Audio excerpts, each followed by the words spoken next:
Igama kuBhaka isibongo bakanzama bathi ngihlambile bathi ngibonile bathi ngizenzile bathi wathinta uBhaka udakwe yini umfana omncane ubhuqa imizi abafokazana ngotholi lodwa likametshise ithuluza ngahambe nalo ngifice ensimini bathi uqhama uxakile kuzoshuba kusangenzeka noma yini kumfaka amakhanda inyoke namakhanda amabili elesithathu lokhazana kumafavu ke nje ngabana ngunogwadogwad wayikhulule hayi ke ngikhona ngithi ake ngizokhuluma into ebalekile nje namhlanje ngisacela ukuba njengoba yonke into manje sihamba ngama social media social network and stuff bengicela ukuba makhona umuntu ongazithembi nomuntu odlala ngabantu umuntu odlala ngabantu nje anga advertise social media because advertise social media izoqamba amanga uqonda ukuthi noma siwabona amanga akhe futhi ufuna sithule silo sithi hayi wenza into yakhe uma ngabe uzokhuluma into ongayazi ungakhulumi social media ngoba khona thina social media inkunzi sengibonile nje ezinye inyanga nje evele ziqamba amanga esithubeni so khona nje ke yaqamba amanga yathi bengabe wakha isigubhu number 1 nje iqamba amanga ithi sikhona isigubhu ayikho into ekuthiwa isigubhu ekwazi ukulanda umnotho ithi ilanda imali thiwe umuntu uzoceba engasebenzanga ayikho leyo nto yabo akekho umuntu ongathola imali engasebenzanga nawe wena othebe ngabubulawa kuvala into zakho kwase kuphoqa ukuthi emqondweni wakhe efake into engekho ikhiphe lento yafa emqondweni ngoba akekho umuntu ongathola imali engasebenzanga imali uyoyithola mzwana usebenzile noma uyiphiwe indoda yakho ke kodwa uyosebenza ukuzithola imali so umuntu ke leyo uthema isichaza isigubhu ngathi ngifuna ukumuza ukuthi ke njengoba nakho echaza kolunye uhlelo lika DJ Thizini uzothi usaka kanjani isigubhu ngoba ngiyazi mina ukuthi ayikho into enjalo wavele wathi uyahamba uye emathuneni ufike uthathe ufike uvusa umuntu uthe bethi uye emathuneni ngicela ukuyichaza ke lento le yasemathuneni ngoba abantu wonke umuntu nje bengabe efuna ukufunda ukuma uvela akhulume ngokuya emathuneni one emathuneni ayona indawo okudlalela ngoba ila kunomuntu ofihliwe khona ekuthiwe rest in peace khona umuntu osemathuneni noma inini bengabuya khona emathuneni vele usuke khona umuntu osemathuneni kodwa lo muntu osemathuneni ngeke ufike ukhulume naye bese uthi uzohamba ungakhuluma nomuntu osemathuneni akuzwe spiritually manje umndeni afuna ukukusupport into onokhala ngayo kodwa ngoba ubekwe emathuneni ngeke uvele umsuse umuntu emathuneni uma ngabe uzosusa umuntu emathuneni umsusa ngoba usuke wazi ukuthi wenzani 2 awuyi nomuthi emathuneni ngoba imvamisa yabantu abasemathuneni bagcina behleli khona emathuneni ngoba yindaba ngoba kwasemzini yabo abakwazi ukuhlala ngenxa yemithi esetshenziswa emzini yabo bengabe semathuneni la ephumula khona bese suka emathuneni ehamba nengane yakhe ifike ekhaya ingene bese yaqala yandiza yena ayoyiphumulela khona emathuneni kodwa uphumula emathuneni eyigadile ingane yakhe uma ngabe uzomsusa umuntu emathuneni ayikho enye indlela yokususa umuntu emathuneni ngaphandle kokuthatha inhlabathi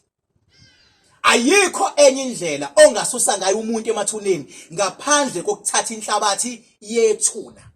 ngisho ngasuka umuntu owuhlanya athatha inhlabathi yethuna uzosuka lowo muntu ethuneni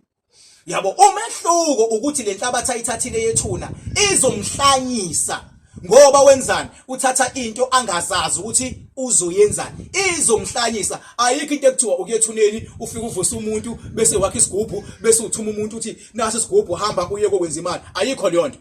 indlela yokuthatha umuntu ethuneni yodwa ukuthatha inhlabathi uzomthatha ke bese ngabukhona ke lapho umoya wakhe lothuna usebenza njani useya relocate kodwa bengabe uzofika ukhulume naye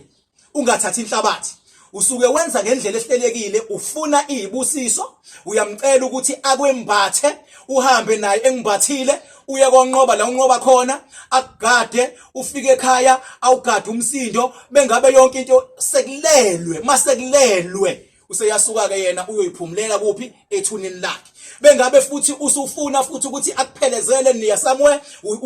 senendlela eniconnecte ngayo depending ukuthi ufike wathini ngathi uya ethuneni ukhulume naye into engifuna ukuyisho ukuthi ithuna linamandla ithuna libalekile kuma families. Ngiyawadabulela ama families agcina ngomngcwaba abantu bakubo bese beyakhohlwa kuyobabheka. Lapho uyathanda uthande mawangcwa umuntu wakini qede wakhohlwa yena amabhadi uzoba nawo. Mawunebhadi uzogcina uthatha imali unikeza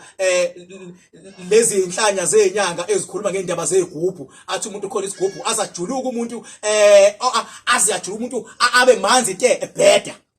Ethi umuntu uzoyenza imali usho yena uthi thatha isigubhu ngoba ufuna imali ngenkathi uthatha isigubhu kuyena. Azasho umuntu athi khona esika 20,000 khona esika 30,000 khona esika 40,000. Pho uma kuukuthi isigubhu silethe imali asikwenzeli ngani wena yini uthi umuntu uzomnika ngemali isigubhu uma ukuthi siyayiletha imali yini ungasithumi silanda imali. Mina ngithi kuwena hlukana nokuqambela abantu amanga wena ndoda. Uyezwa wena ndoda hlukana nokuqambela abantu amanga because the more uqamba amanga wehlisa isithunzi sawo wonke umuntu wehlisa nesethu thina abantu abawalking ngoba abantu bathi njengamanje uking uthuleleni ngoba imina kuphela umuntu okwazi ukuchaza lezi zinto in details. Uyabo uma ngabe ufuna ukuqambela abantu bakho amanga hamba baqambele ekhosombeni ungabaqambeli bese uthi asibuke ngoba ngeke ubuke thina umuntu eqambela abantu amanga. Uma ngabona ndoda lento mhlambi kushisa noma yenzani unelungelo lokungichallenge ukhulume nami face to face njengendoda. Hayi lokhu challenge labantu vele abangazili lutho umuntu ajabulela ukuthi bayokhuluma vele conversation nabantu abangazili lutho vele kuumdlalo. Mawufuna ukufunda noma ufuna ukufundiswa tshela mina ndoda ngikufundise ngoba namanga lawo lokuwaqambela abantu uthi ukwazi ukwenzani ukwazi kwenzani awukwazi wena ndoda ukuyenza lento.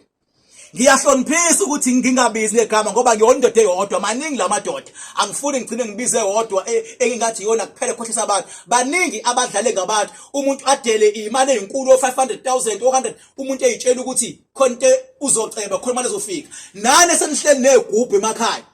ake niphindiselele emuva lonto lemhleni na ngoba kwangqwamba imali zenu lento lokuyibuka nje igcwele intuli ithathe lento uyiphiniselele ufike ufuna imali yakho kulo muntu owakunika lento bengabe engafuni ukubusela imali yakho ufike uyishiye esangweni khona lento ungakhiphi imali uthenga isigubhu ngo50,000 ngo100,000 ngo500,000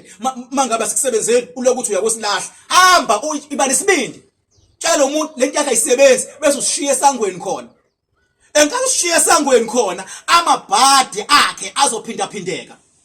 Uyabo ukingibhaka lokhulumayo so nginyanyile nje ngoba angifuni into ekuthiwa imhlukumeza ngampela umuntu imhlukumeza umuntu uqamba amanga uze usibuke mawuqamba amanga waqambe khonini ngoba sikhona thina ayikho into engakwazi ukuyilawula makhona onyanyayo unelungelo lokungithinta mawukuthi nawe bakhohlisile abantu lento iyakushisa iyakubasela ngifonele ndoda. Mawufuna ukukhuluma nami face to face uvumelekile ukuza kulomuzi wami ngoba ikwami la ngikhona uvumelekile. Uyabo siyovulela amasako wonke ungene sihlale phansi sikhulume ngikutshela iflop yakho ukuthi uflopa kangakanani. Uyabo mase sikhuluma le ndaba yokuthwetshula abantu abayeke ukubuka indaba yokuthwetshula engazi ukuthi kuthwetshula umuntu ngoba esefile kuphela umuntu uyathwetshula noma ephila. Ubona ngani umuntu uma esethwetshule noma ephila umbona umuntu evuma into engekho uthwebulekile lo muntu ngoba umuntu uma ekuthwebula ukuthwebulela ukuthi noma angathi khonkotha kumele ukhonkothe as long as mengabe seshilo umuntu uma ekuthwebula ukuthwebulela ukuthi angathi khipha ungathi uno 100,000 athi uthatha 100,000 unike yena wonke ungasali nalutho ubona ngathi yes papa uthwebulekile ke lapho ngoba uma ungathwebulekile uyakwazi ukubotha ingeke mangimnika 100,000 ngizosala nani mina hayi ngeke papa udlala ngathi ke manje papa udlala ngathi kodwa uma uthwebulekile umuntu ngisho angathi thatha ingane yakho uzonikela ngayo ihlale la iyeke isikole uzoyiyekisa isikole ngoba yindaba uthwebulekile yonke into eshiwa ile nyoni uyayenza mangabe ukuthi khona abanyanyayo ngathi ngishoyo fokofoke kubona fuck off makuthi uyanyanya ngitshela wona fuck off ngoba into ebalekile ukwakha isizwe labantu abeza kuthina befuna usizo baxakeke ngampela uma ngabe umuntu exakekile eseza kuwena usuke sewuyithemba elokuthi hayibo yazi ngampela mangabe kwenzeka ngiyakhimbhaka zizolunga into zami akufaneleke wena uzenze izinto zomuntu othembele kuwena zibe worse ingakho mina mhlanje ngivulile uma kuukuthi ufuna ukhimbhaka all over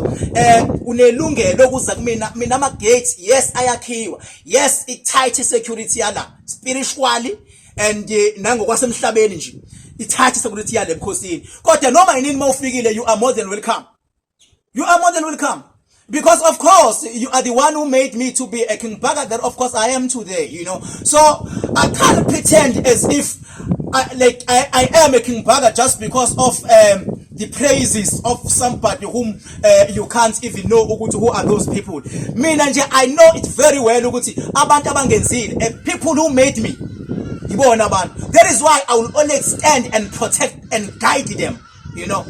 So that is why I'm saying whoever olaya khona mayenyanya hayi for thank you very much. Hawu nginithanda kakhulu, ngithanda makwenzeka ufuna ukungithinta, inamba yami ithi 0798130260. Noma kuthiwa izinto zakho sezivaleke zibopheke sewudlala abantu kangakanani, ngizofika mina ngichazele kuqala, because ukuba ne-information ne-knowledge is power. Ngizokunika i-knowledge kuqala. Masune knowledge, then you go out, then you implement le knowledge nginikeze yona. Mawufuna sisebenzeke uthi hayi King ngisize kuqaqeka into zami, ngisize ngifuna ukunqoba, ngisize kulama tent engiwafunayo, ngisize kule position, ngisize sengihluphekile uyaphela umuzi wami, hayi ungangifonela ke 0798130260. Ngiyabonga kakhulu, nginithanda ure ngaphandle kwenu ngabe angilutho, ngaphandle kwenu ngaba ngilutho.